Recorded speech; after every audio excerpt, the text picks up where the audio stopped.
to the center, very back there, dancing from 11 away. Ryan, Nico, you played against him last year when he was at Tennessee. Are you able to take anything away from that, or is it a new evaluation when he's on a new team? Well, we evaluate everything, but I can tell you that he's a tough player. He played tough in the playoff game here, and I'm watching him play the last few weeks, and man, he's physical. He runs hard. He takes some shots, and he keeps coming back. And he's a competitor, man. I got a lot of respect for him as a player. He throws, he's got a strong arm, and he's been doing a lot for his team. And you watch him on the field, he's a warrior. So we'll take all that into consideration, just and look at everything. But we know this is a great challenge for our team, and it starts with him. Ryan, lots of things happening on the recruiting side of things. It seems like maybe there's been a change of philosophy as far as the size of this 26 class in the last month or so. Can you just speak to what really is motivating that now, with 25 commits and a handful of guys still out there? Like, how high do you see this going, and what is the driving force behind that? Well, we're trying to make sure that we're in a good place, obviously, with our roster as we head into December. And then you have the portal, and with that, there's a lot of challenges. As you have retention, and then you have guys who are at other schools, and we want to make sure that we're continually recruiting high school players that we can develop. And there's a little bit based on how far we go this season and what happens, that will adjust sort of how we end up getting to our number at the end of the year. But we want to make sure that we're flush at all areas, and that's at the high end, in terms of like the starters and the older guys, and then certainly with the young guys as we're developing them. So we want to make sure that the way that we're building the roster is the right way, and a lot of it has to do with the high school guys coming in. So we're trying to project it the best we can, but obviously it's floating around and it's a moving target. Related to the one portal window, maybe like kind of requiring you to add more in high school ranks? Yeah, I think that's the case, because you can't be short. And I've said it before. Whoever plays past when the portal closes, late into the season, is going to really be at a disadvantage, because there's no way to replace those guys once the 5-day window opens after the final game. So, we all have to make sure that we're not short. That's our job. So we're going to make sure that we're in good shape here and we're flush. Ryan, first of all, any update on Josh? But then also, a lot of different guys got a chance to play at that guard spot between Gabe and Ethan, maybe who we haven't seen. And I know when you guys first got him, there was an idea of what he was projected to be, and that hasn't necessarily worked out here. Just an update on where his development is, and maybe is he an option along with Josh to be a guy at that right guard spot? Yeah, he's an option. He played in the game, and I thought he had some good movement in the run game and did some good things. So we'll see how this week goes, but we're going to keep pushing the envelope on it and keep grinding on it. But he did have some good snaps in that game, and hopefully we can get him to play at a certain level that we need him to play in order to finish the season the way we want to. Josh, we're expecting a full week from Josh. We'll see how today goes. But he and Phil both, we'll kind of see as the week goes on, but we're expecting a full week of work out of those guys. Right. I think there was a notion that in June with recruiting, maybe things didn't pop quite the way people were hoping they would in terms of commitments. Now that is happening. Is there anything you feel like you guys have a better grasp on now than you did then that's allowing that to happen? Or is there anything strategic about not taking guys in the summer and kind of taking them now? Yeah, I think it's a little bit of a philosophy. Not that we're not trying to get good players, but I think a couple things come into play. One, there's going to be changes in college football year in and year out. That's the first thing, based on how guys play, based on coaching staffs, based on a lot of things. The second part of it is the evaluation of their senior year. So when you take those two things into consideration, the projection was that last spring we were going to be in a lot different place in November and December than we were in June.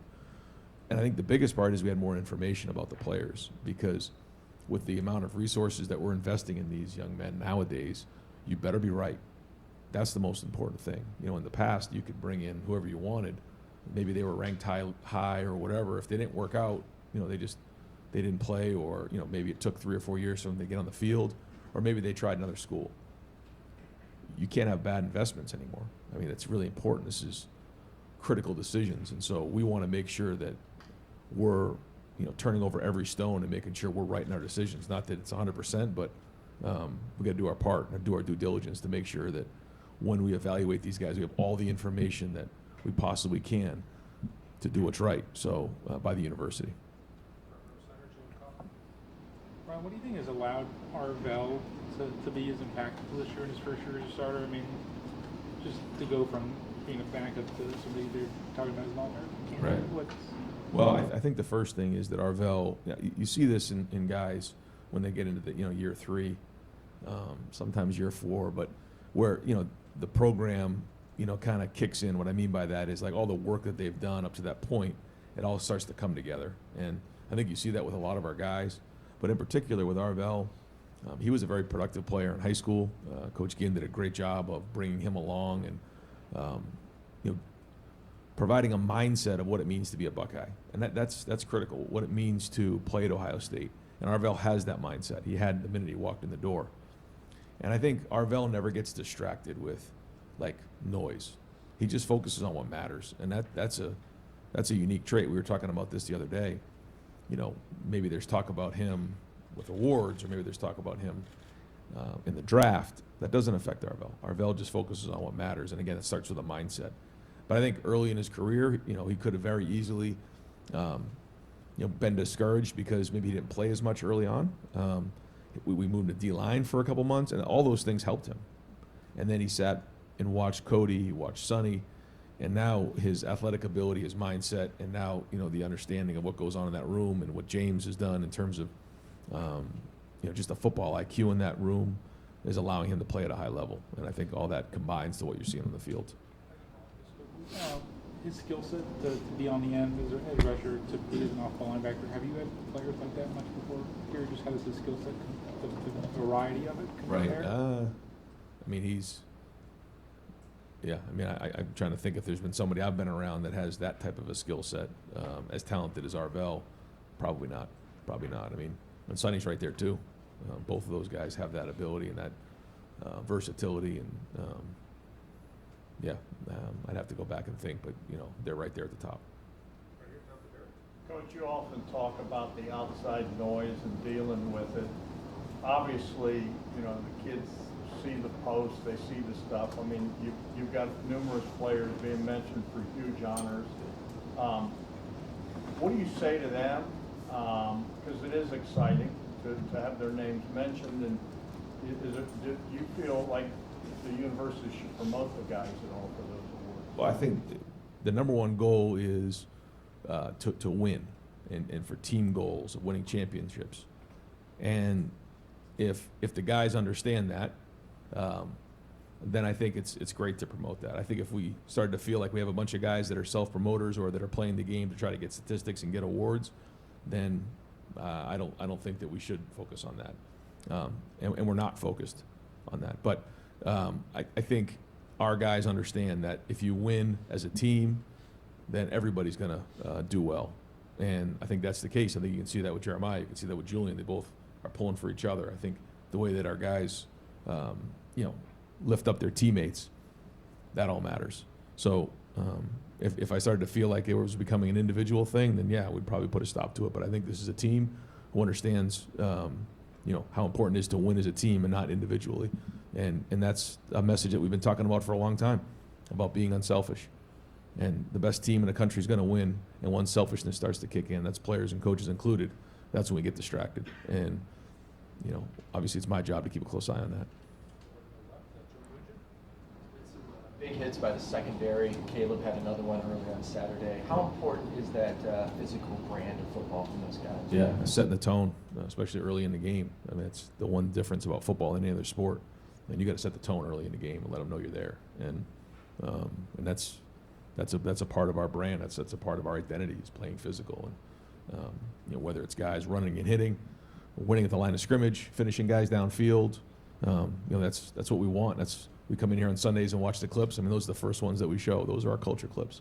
Starts in preseason, and it's got to go all the way throughout the season. Because if that's our identity, it's got to be that way every week. And so that's it. And this time of year, we got to be seeking contact.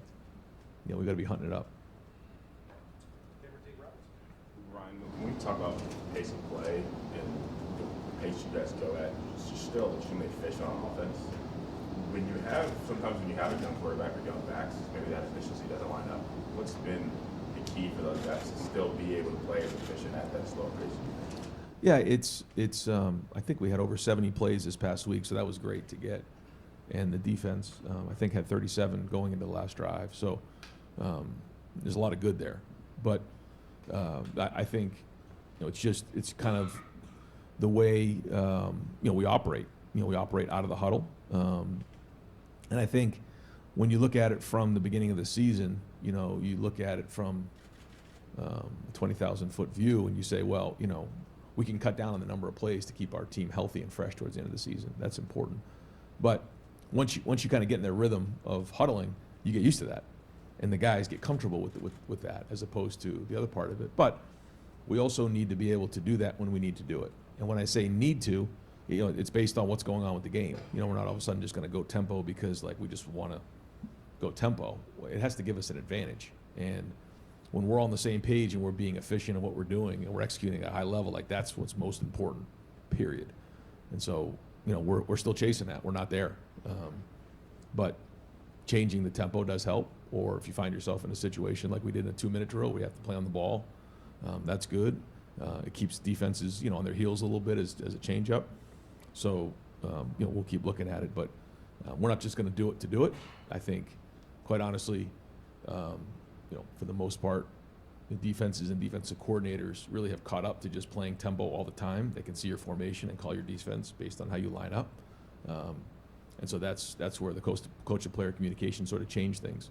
And all those things have combined to where we're at right now, and that's why we focus so much on efficiency. But we also want to be really explosive as well. So get back to work today and get after it. I don't pretend to be a coach. I don't know what the scheme is on certain plays, but when I watched the game again, it looked like there were times that the offensive line just didn't block somebody. Somebody came off the edge. I don't know. Again, I don't know the scheme. Sure. And there were times that they just didn't get pushed. What's your kind of analysis or evaluation of the offensive line at this point? Yeah, good question. I think like 2 plays in particular where we had a free runner and Bo, man, what 2 great runs he had on 3rd down, man. The first one was what we call free safety mix. So the will blitz and the free safety came into the B gap. We had David in there tight. He usually handles any 4th defender over here. They did a nice job. They hit it inside, so David couldn't quite get to him. So that's a scheme issue. We actually blocked it pretty well because once Bo kind of broke the tackle, he ended up making some yards there.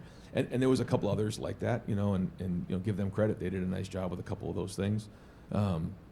I thought, we did overall handle some of that. Was a lot of movement up there. We early on, we ran a stretch play that Austin didn't quite get to the 2nd level. The next time we ran the same one, he got to the 2nd level on the same blitz, got to the backer, and it turned into an explosive run. So one of the things about the run game is, it does take time to take effect. We certainly wish that the first play, would have been, part of our day, but it wasn't. So we had to regroup and come back after it. But we're just going to keep swinging on it, and it comes down to fundamentals. That's it. So we'll keep trying to figure out ways to be creative and create space and create explosion. But when it all comes down to the end, it's going to come down to fundamentals. And so, but yeah, I think there's positives, but there's also things we got to get better at. Last year, all the changes on you've been pretty stable. Obviously, Philip missed last week. Had you hoped that the line would be more consistent than it's been to this point? No, I wouldn't say that. I always want to be more consistent, yeah. But I can't sit here and say I'm disappointed right now. I'm encouraged with a lot of things that are going on up there. And if I thought it was, a real problem or a mess, I would address it. I know that we're going to get a lot more challenges here, and we're challenging these guys every day. And the backs need to continue to run better, and we need to continue to figure out ways to put them in a situation to be successful. And the angles of the blocks, we've got to keep working on that. But no, I think they're grinding on it. They're working hard. 2 of the guys graded out a champion. The other guys didn't. We upped our ante on being a champion. It used to be over 80. This past week, now we're at 83% because we feel like we need to, increase our efficiency and execution. But yeah, I think there's a lot of good there, but certainly, we know what we need to, get in terms of winning a championship. So we want all those guys to grade out over 83%. Right, you guys at times tried some different things. It looked like, I know you got asked about that a little bit after the game, but defensively, like I think the first third downs, you didn't have defensive tackles on there. You bring Justin in, you hand off to Nate. Is that something where at this point of the season you have it, you might as well use it, put it on film? What's the thinking on just adding some new things here in November? Well, I think part of it is you try to put guys in a situation to be successful. I think when you looked at the group we had on the field, that was a pretty twitchy group we had. And you figure out where it goes. Sometimes it's a little bit of a laboratory to figure out, once they're in that moment, what does it look like? You try to project. Some things are great. I thought our package with Lincoln was well thought out, and what went on with that. Sometimes you do it and it doesn't work out the way you thought it would work out. But I think at this time of year, it's more about putting the people in the right positions to be successful. And then, like you said, having curveballs and change-ups are good. And then sometimes, they're good for one or two shots. Sometimes, you come back and you build off of that package, and then it kind of goes from there. So I think you can tell on both sides of the ball, we just look a little different than maybe we did last year. From formations to alignments to fronts to coverages. Right, the running game takes a while over the course of a game, also over the course of a season. Looks like you've got 4 running backs right now that are running with energy and will. Are you seeing that same thing? And if that continues, do you need to pare it down? Well, I think they all. CJ's the most veteran there. The other guys like Bo didn't actually didn't play a whole bunch of running back actually in high school, and then he got hurt late in the season. So he hasn't played a ton of football. Isaiah West, was injured, his senior year. James didn't really get a lot of carries last year, so the same thing with him his senior year. And so these guys haven't, played a lot of football. So the more carries we can get them, the more we can get them into the game, the better. The good news is, to your point, that we have 4 of them, where there's been seasons where we've had 2 and then one of them gets hurt. It's a scramble. So I think we've done a good job of that. And the more they play, the more they're getting comfortable. And I thought that group took a step, even though maybe it only looked like a little step to everybody. There was a lot of things that I saw they took a step on. I thought the 2 runs by Bo and the short yardage situations were excellent. I mean, that was a free guy in the hole. But that's how Quinshawn looked last year. Some of the explosive runs that we got with Trey last year, it was good to see Bo hit one. We got called back, but that's what we're looking for. And then obviously in pass protection, I thought CJ did a nice job picking up a couple blitzes. So, but that's it, man. When you have a young room like that, you got to keep getting them out there, getting experience, and then got to keep growing and not make the same mistake over and over again. So, and then trying to identify are there schemes that they do better in than others, and that's the day-to-day grind we're on. Ryan, I know you don't like to single guys out and leave somebody out of the conversation, but with all the rotation and different reps that young guys got last week, is there anyone that comes to mind immediately for you that exceeded what you thought they might provide on Saturday, and how that might be different down the stretch for them now? Yeah, not so much. I think some of the guys maybe that hadn't played as much, maybe like some of the non-starters. Like I thought Peyton Pierce was excellent in the game. He's playing well in special teams. This is a guy who was a high school wrestler and just really has taken the next step, I think, and is a productive player for us. As you guys can see, diagnosis plays well. Really serious about his business. Tough guy, really smart. I thought Bryson Rogers played well, and we need some guys to step up at receiver, and so really good to see him. He made some nice blocks. He made a couple nice catches. So hopefully that can build him some momentum and him some confidence moving forward. In terms of other young guys, it was good to see Ian Moore in his first start play well. I mean, when you don't notice somebody, that's a good sign of tackle. And we didn't really notice Ian too much. And a lot of good. I think, full disclosure, he's so used to practicing. I think that there were times where at the last 10 to 20% of the play, he's kind of programmed to sort of shut it down, where you got to play the whole play. But like overall, it's a heck of a start. And so hopefully, again, that's another guy that now can build some confidence. I guess probably those are the guys that stuck out. Yeah, that's probably it. Ryan, at defensive tackle, first of all, is Taiwan on track to get back into action after this week? And then Edric got the start. What did you think of Edric, his first start in a while? And then also, it looked like Jason Moore at the end of the game had some good reps. Yeah. Do you see that as like an option to start to maybe get some reps here? I would love to, yeah. And it was good to see him flash. Now he needs to be more consistent. You're talking about Jason Moore, somebody who, again, is another guy that we'd love to see take the next step. He can do it. You've seen him do it physically. Now can he consistently do it? Which is what I think Edric has now, kind of learned to do. Just, maybe not as much drama, just going out there and playing and playing the next snap. And that's the sign of his maturity, This is a guy who just lights up a room when he walks in a room. Edric is a great young man. He's got a lot of talent, and he's learning how this all works. And, once he made the transition inside, what that comes with. And, he's had ups and downs a little bit this year, but, you're starting to see him play his best football. And I think the maturity and the preparation of what he's doing is paying off. And I think, he's going to be a big player for us. And then in Taiwan, yeah, we felt like it was just, could he have played? Yes, but we decided to hold him. Yeah, so expecting a full week of work out of him too. You talk about how you and Julian, when he comes off the field, you have good conversations about what he sees.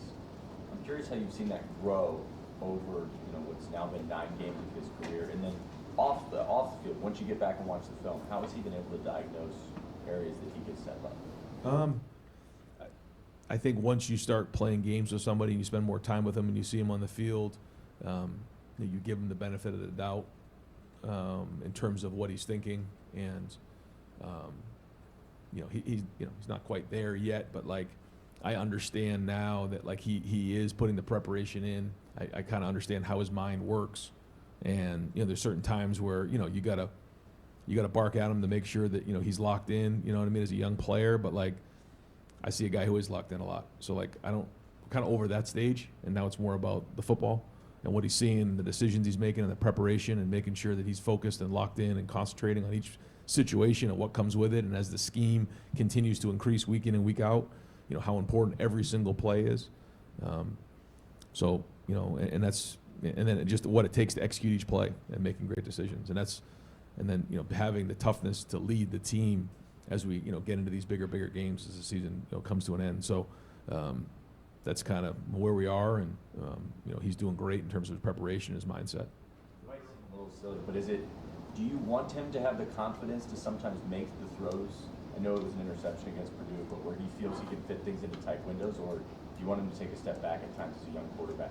I think that's the art of playing quarterback, and if you could tell somebody that, it'd be a lot easier. It's just there's so many moving parts, and after playing the position, I understand, and just that, if you're talking about that one play in particular, in that situation, we had a 17-play drive, and they're dropping 8. There's really no room in there. You probably got to check the ball down or run, and maybe we play 4th down, or maybe we kick the field goal. But there's just so many bodies in the end zone when it's a 3-man rush that gets really hard. And if you're going to make that throw, it's got to be really tall, top shelf, where only he can catch it. But those are the things that it's so hard to replicate, and you got to learn. But he knew it. The minute he knew it, he came right over, and that wasn't a situation where you start barking at somebody. You just because he knows nobody want to take care of the ball better than him in that moment. So, but then if you overdo it, then all of a sudden guys get paralyzed. They don't let it rip. So you got to let it rip, man. And every once in a while, bad things are going to happen. You got to come back from it. And I think, to his credit, he's kind of always stayed even keeled in that area. So again, bigger challenges ahead, but that's kind of where he's at. Ryan, going back to the right guard spots, as you're looking for consistency there, how close is Josh, I guess, assuming his health, how close is he to earning a start in that spot or getting consecutive drives to see what that looks like for him? Yeah, I think right now, where we stand right now, it's we're going to kind of split the duty up there. But who knows? That might change later today. Josh has got to get healthy. We'll see how Ethan does today. But that's kind of where we kind of feel like we are right now. And we feel like splitting the reps can help them all those guys become more efficient. But we're going to keep evaluating, keep pushing on it, and see where we go. And a big part of it is how healthy Josh is. You were talking about the offensive line player earlier. You mentioned David. Who are you talking about there? You said David. No, David Adolph. He was at the receiver position for that play. Yeah. Brian, when it comes to recruiting, what kind of value do you find in terms of positionless players, maybe guys that can do a bunch of different things on a field, on an offense or defense? That's another thing I think that is like, not to give away trade secrets, but I think nowadays, if you're just a one position only guy, you better be elite, you know. And so if you're an offensive lineman that can play, you know, guard and tackle, or you know you're a receiver, you know, that can block and run, you know, or you know if you're a you know, a linebacker that can play on the edge, or you're a nickel that can play corner, or safety that can play down, like all those things come into play, because you know the versatility is important, because we know this roster's every year is getting shorter and shorter. We're going to get to, you know, just over 100 people on the team, and so that means everybody has to have versatility. That means guys who are on the field and also scout team guys. So anybody that you know we're bringing into the program, we want to have some versatility. I think you can see by maybe some of the guys that you know we're adding to the roster here, even over the last month. You know, they can do multiple things, and I think that's important. You know, guys like Xavier Johnson, like think about how many roles he played. A guy like Mitch Rossi, you know, these guys, they became very important in those seasons because they could do multiple things. And so the more guys like that we can have in the program, I think the better off we're going to be. Ryan, when you're talking about maybe working in more guys on defense, different guys on defense, if you look last year behind your 11 starters on defense, the next 6 guys in number of snaps were Jermaine Matthews, Kenyatta Jackson, Caden Curry, Arvell Reese, Caden McDonald, and Lorenzo Styles, who are all starting this year. If you're playing other guys, is it mostly about keeping guys fresh for this year, or are you thinking ahead to next year for development, retention, that we also want to build the next group of starters? I think a couple of things. I think the first thing you're thinking about is development for this year, developing depth. What is it going to look like when you're putting you in a game, in a Big Ten game? You know, what does it look like in those moments? It's one thing what we see in practice, but it's another thing to actually do it in the game. So that's the first thing we're trying to evaluate. And the second thing is, like, to your point, like, where are we going? You know, what's this looking like in the next 2 to 3 years? In each game, we'll go through and we'll take a look at the guys and see how they do, and try to figure in all these decisions on, you know, guys coming into the program, retention, all of that, and then try to project out the best we can based on what we see. And as you can imagine, there's a lot of conversation. He just needs more reps. You know, his awareness is excellent. You know, we can see a projection over here. Look at this. You know, maybe, you know, in a different type of scheme or a different type of, you know, play, he could do these types of, like, we're all trying to figure those things out.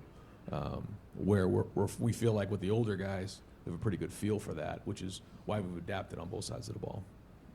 All right, Coach, thank you. Yeah, thanks.